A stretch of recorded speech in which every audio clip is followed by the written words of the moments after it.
awesome. It's cool being back up here second time in a row.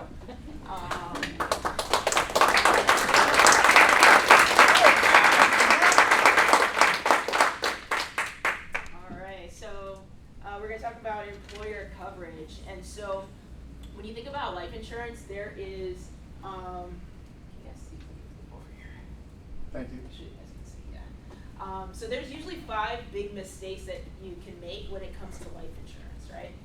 The first one is people think life insurance is a luxury, right? It's not important, only people that have money, they have life insurance. The second one is people rely on their group or employer coverage, okay?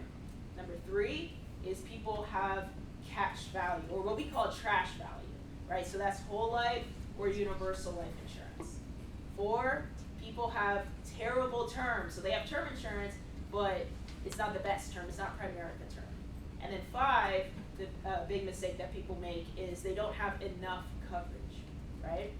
So today we're going to be talking about when people rely on group insurance. So there's a couple big disadvantages that you guys want to be aware of, and so through our presentation we kind of talk about a lot of these.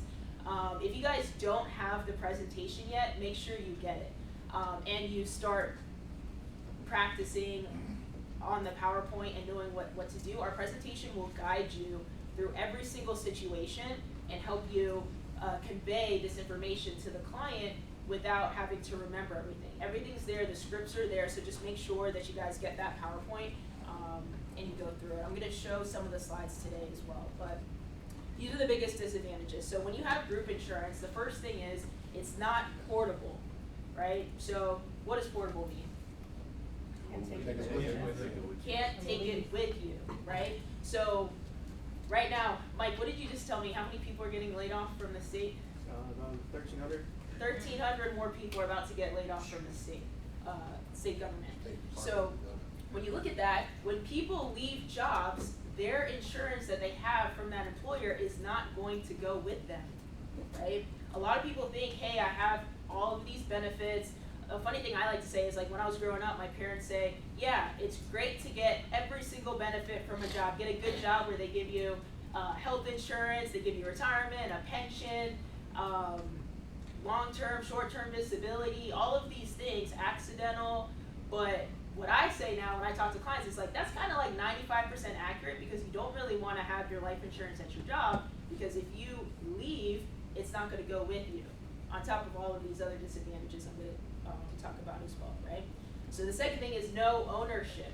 So when you have your coverage through your employer, you don't actually own it. So I'm going to show a slide about that in a second. But when you have car insurance, when you have homeowners insurance, who's the owner? You, which means you have all of the rights to make changes to that contract and to that policy of your coverage, right? But when you have it through your employer, they own it. So if you work at Amazon, if you work at Apple, they own the life insurance policy. So that again allows them to make changes. So what changes can they make? They can change the coverage amount, right? During COVID, right, a lot of employers, their budgets kind of dropped. So instead of them offering like 1 times your salary, 2 times, 3 times your salary, they'll say, oh man, we can't afford to offer that much coverage anymore. So then they lowered it to like 10,000, 25,000, right? So someone having 1 or 2, 3 times their salary to now only 10,000, what is that really going to do for their family if they pass away, right? So they can make those changes. Then there's something called an actively at work requirement. I'm going to read through that. And then obviously they can terminate the coverage. They can say, hey, we're offering it now, but then 6 months from now they can say we're no longer able to offer group coverage, right? So these are going to be the biggest disadvantages when it comes to having your insurance through your employer. So after you explain those things to the client, they might give you some pushback. So there's things embedded in our presentation to help you overcome that. So we have 3 situations. Number 1, there's going to be a video about a teacher that worked for the county, and he ended up getting sick and then passed away while he was working.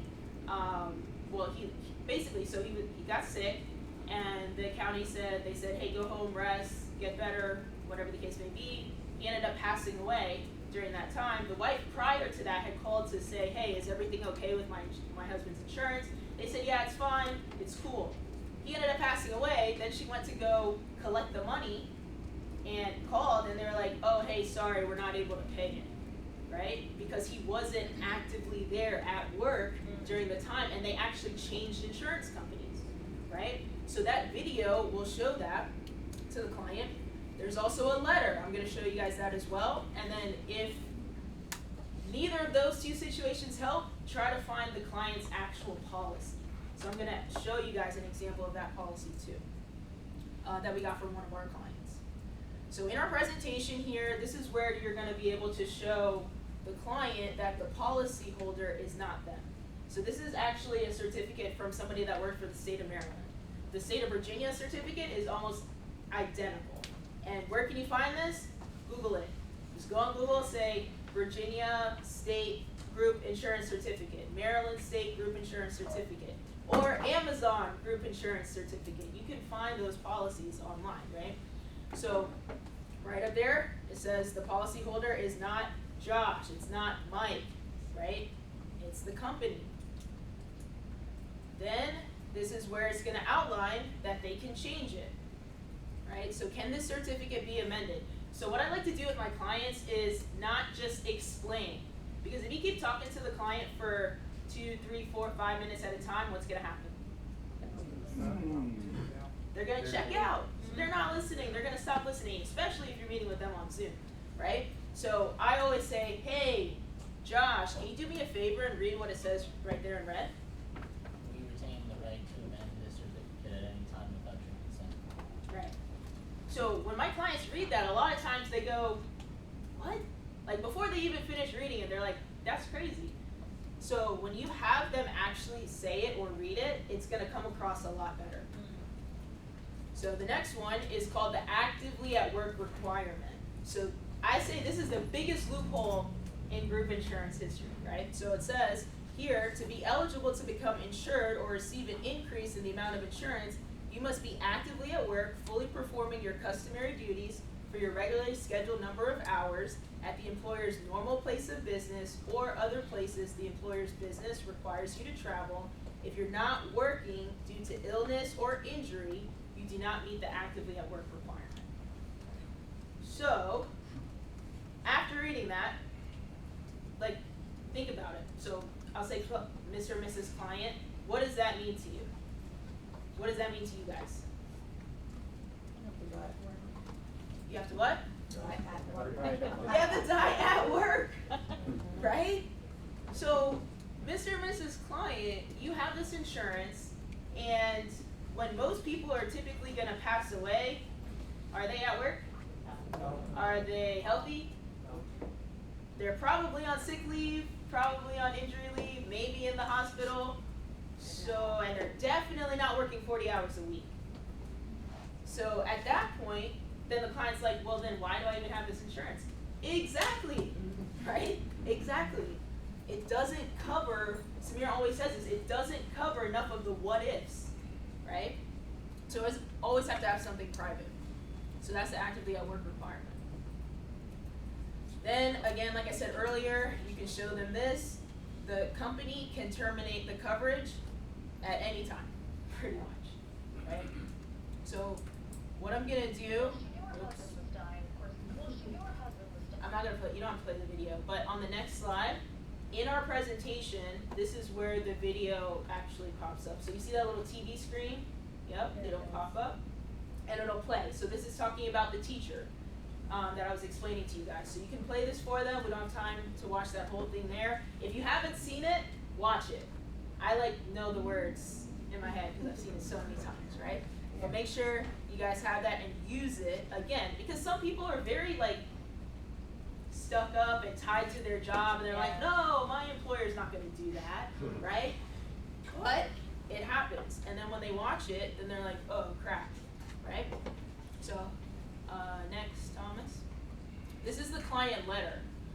If you don't have time, if you're short on time in your presentation, I would use this. This is probably the easiest way to again, get your client to realize that what you're telling them and what you're explaining to them is actually true. So this is basically one of our clients that we met with in the office. Somebody in the office met with them, and I'm going to explain it exactly how I do it with the client. So Andre, right? This is a letter that we got from one of our clients in our office. Can you do me a favor? What date does that actually say in the top? December 16th, 2021. December 2021. So what was going on at that time? So I was actually ill. I wasn't able to work. Well, no, not you. Oh. What was going on in the world? COVID. So maybe you had COVID, I don't know, right? So with that, right, COVID was going on. So during that situation, we met with the family. The wife ended up applying and got coverage, but the husband was like, no, I don't want to get anything. I have to do my job. I'm good, right? So unfortunately, he ended up getting sick and passing away. And then the wife called the HR department. They basically said, hey, call this 1-800 number. They'll help you out. They'll figure it out. She called them, and then they said, hey, we can't explain all of that right now, but we're gonna send you a letter in the mail. So again, what date is this? December 16th. 9 days before Christmas. This is a wife. Her husband passed. She has children. And this letter says, hey, we reviewed your claim and regret to inform you, what? No benefits are payable. Please let me explain the handling, right? And then they go over actively working. The employee must be working on a regular and continuous basis for 40 or more hours each week. Therefore, the client's name was not active at work on the effective date of the policy. His insurance would not begin until he returned to work. As noted, if you're confined in a hospital on the date the insurance is to begin, it won't take effect until after they completed 1 full day of work. So you're telling me I gotta be dying in the hospital, revive myself, and come back and work 1 more day for you to pay this insurance to my family? What sense does that make, right? So after you go through all of this, is the client gonna even think twice about their insurance? Should they? They shouldn't. Some people don't get it through, but after you go through all of this, it should be a done deal. They should not be thinking that their group insurance is it for them, right? So we met with a family, and it was Denise on Crystal's team, and they were like, yeah, I have group insurance, but I wanted to get something private, something extra outside of that for those reasons. And I said, okay, do you know how much coverage you got? The husband said he maybe got like $1 million. The wife was like, hey, I got like 800,000, and it's through MetLife. So I was like, okay, great, MetLife might be private. She was like, yeah, but I think we kind of did it through our employer. I was like, did somebody come and like sell it to you supplemental? They're like, I'm not sure. And then she said, I did a medical exam. So I was like, oh, okay, so then it's private. I was like, okay, well, get your certificate if you can and send it to me just so I can review it, so I can compare. She gets this certificate and sends it to me, and this is what it is, guys. It says MetLife, but it's a group policy number, which means it's still supplemental group insurance. And again, all of the same things that we went over. Policyholder is who? Kaiser, who she worked for. Her and her husband, they both work at Kaiser, right? Next, Thomas. And then you can see she has all this extra amount of coverage, but I highlighted what you need to know. Coverage is effective provided that you're what? Actively at work. Otherwise, coverage becomes effective on the day you return to work. Then it says group term insurance coverage under the plan is dependent on your continuing eligibility. The group policy holder reserves the right to amend, modify, suspend, or terminate any of its employee benefits, plans, or programs. So this whole entire time that she's had this for 3 years now, she's like, oh, I have private insurance through MetLife. We have a significant amount of coverage. Ours doesn't work like that. And so she sent me this picture, and I said, hey, did you read this paragraph? She was like, yeah, it's exactly what you were telling me before. I was like, yeah. So here, I never seen this before. Thomas, you can go to the next thing. In the group insurance, because usually when you have insurance through your employer, you don't have to do a medical exam. But there's a limit. So here it says non-medical issue amount, the lesser of 3 times your basic annual earnings. So if they got more than 300,000, even though it's group insurance, you still got to do a medical exam, right? Which I think is wild. So you can go to the next one. So what we ended up doing was we ended up helping them both apply. The wife had some medical concerns, so we submitted a COD, but the husband, he got instantly approved for $250,000 in coverage. Hopefully we can get the wife approved here very soon. So just by learning this, guys, what could you make from this conversation? I don't know how long I've been up here, but maybe it's 10 minutes or so. A part-time agent, district leader, just having that conversation, you help them submit a $135 app, that's $800. From learning this conversation that you guys can make a part-time person, right? So go out, get your license, talk to people. So many people out here have group insurance, and then I'm a regional leader, so that's about 1,100. And when you're doing this, do it with people watching you. So I met this client from field training over recruiting. So after training today, you guys, we got to set appointments. Denise set an appointment with one of her kids, friends, parents, right? They run track together. And this is how we helped her. So she got her first training sale. We also got a referral. And we're meeting back for investments because apparently Kaiser dropped their match percentage from 6% to 1%. And they're contributing 16 and 18% of their salaries. So we're going to be back and talking to them about that as well. So guys, get out there. This stuff is out there again. And this is probably going to be the easiest thing you're going to be able to overcome.